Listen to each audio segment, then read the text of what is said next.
الحمد لله رب العالمين والعاقبة للمتقين ولا عدوان إلا على الظالمين وأشهد أن لا إله إلا الله وحده لا شريك له ولي الصالحين وأشهد أن محمدا عبده ورسوله وصفيه من خلقه وخليله سيد الأولين والآخرين اللهم صل عليه وعلى آله وصحبه ومن اتبعهم بإحسان إلى يوم الدين أما بعد.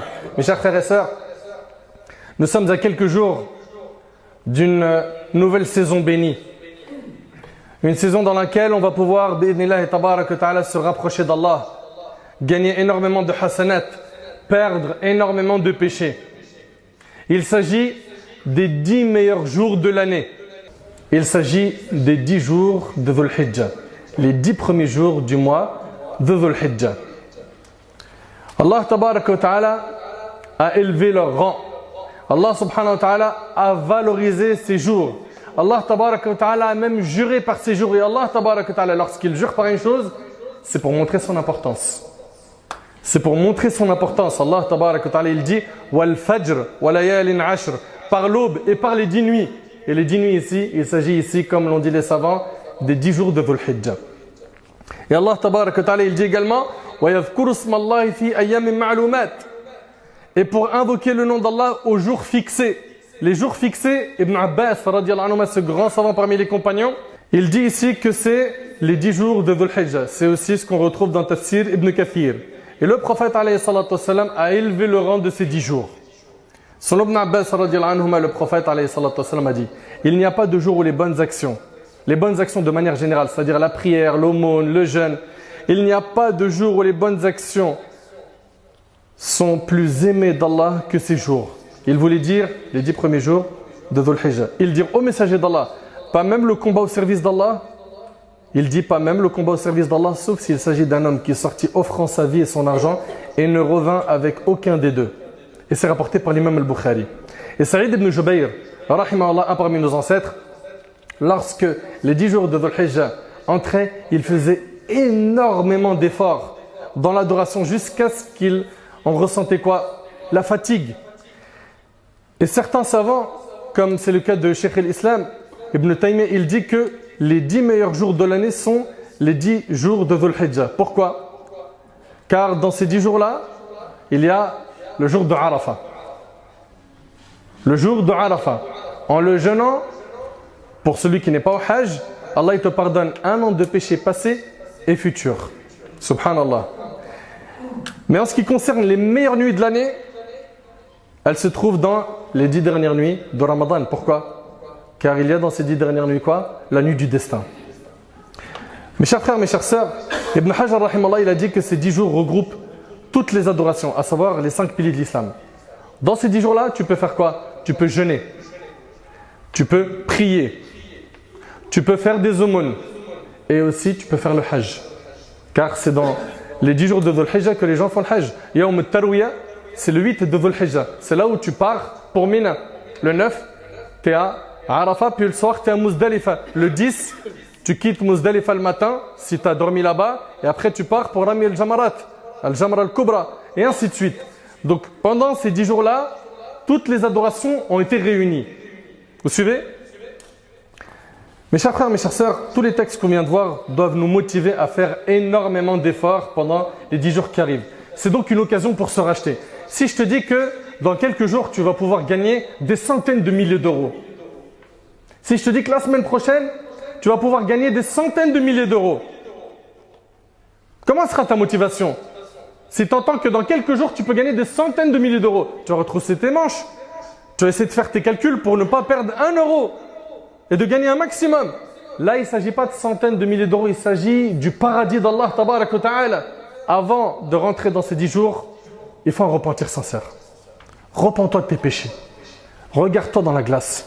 Regarde tous les péchés que tu fais en secret, en public. Regarde qui tu fréquentes. Regarde à quoi tu penses. Regarde qu'est-ce qui occupe ton esprit. Regarde un petit peu ton mode de vie. Regarde dans quelle direction tu vas. Est-ce que là, pour l'instant, tu as pris le chemin du paradis ou le chemin de l'égarement qui mène à l'enfer? Pose-toi des bonnes questions. Et sache que si tu veux profiter des 10 jours qui vont arriver, il faut impérativement un repentir sincère. Que tu regrettes tes péchés, que tu t'en détaches, que tu sois déterminé à ne plus les refaire, que tu multiplies les demandes de pardon à l'istighfar. Et parmi les meilleures actions à faire après avoir parlé du repentir, il y a la prière. Où en sommes-nous avec la prière faite en son temps? Quand je dis en son temps, bien évidemment, le top, c'est que tu fasses ça au début du temps de la prière. Mais tu as, comme tu sais, un créneau horaire qui est assez large. C'est-à-dire de Dhuhr à Asr, tout ça c'est le temps pour faire Dhuhr. Ok? Donc il faut impérativement que les prières ne sortent pas de leur temps. Que tu multiplies les prières surrogatoires, après avoir soudé l'obligatoire.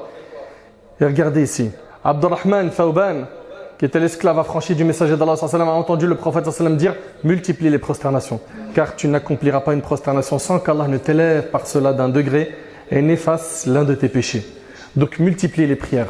Et dans la prière, quand tu as posé ton front au sol, demande à Allah qu'il te guide. C'est la meilleure chose que tu peux demander à Allah. « Ya Rab, guide-moi. » C'est difficile.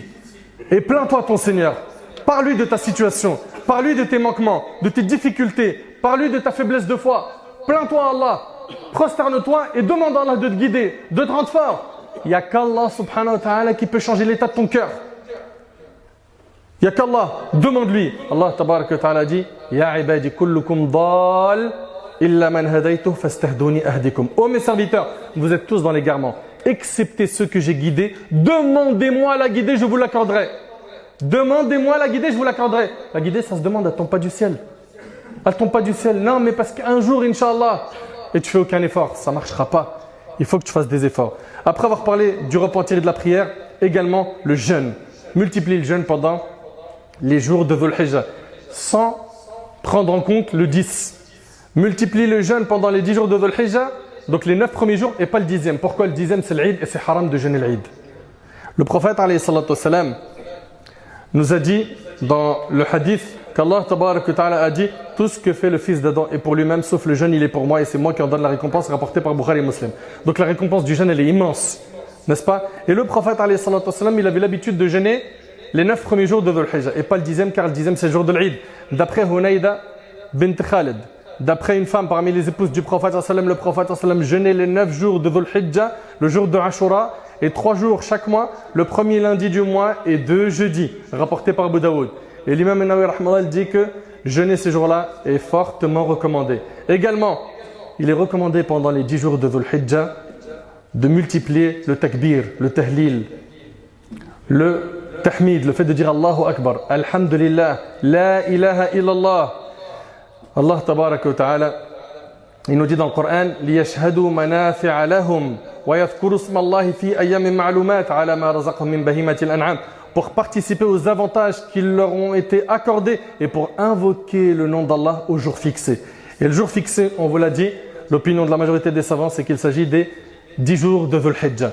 Pendant ces 10 jours-là, multiplie le dhikr. Chez toi, au travail, partout. En plus de ça, subhanallah, c'est une adoration facile, c'est avec la langue.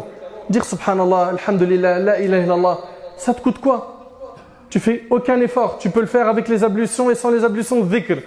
En étant debout, assis ou allongé, dans n'importe quel endroit, subhanallah, tu peux faire le dhikr d'Allah tabarak wa ta'ala. Selon Ibn Umar radiyallahu anhuma, le prophète a dit, il n'y a pas de jour plus important auprès d'Allah, exalté soit-il, et au cours desquels les œuvres sont plus importantes et aimées de lui que durant ces 10 jours. Dans cette période, répétez les formules La ilaha illallah, Allahu Akbar, Alhamdulillah, c'est rapporté par l'imam Ahmad.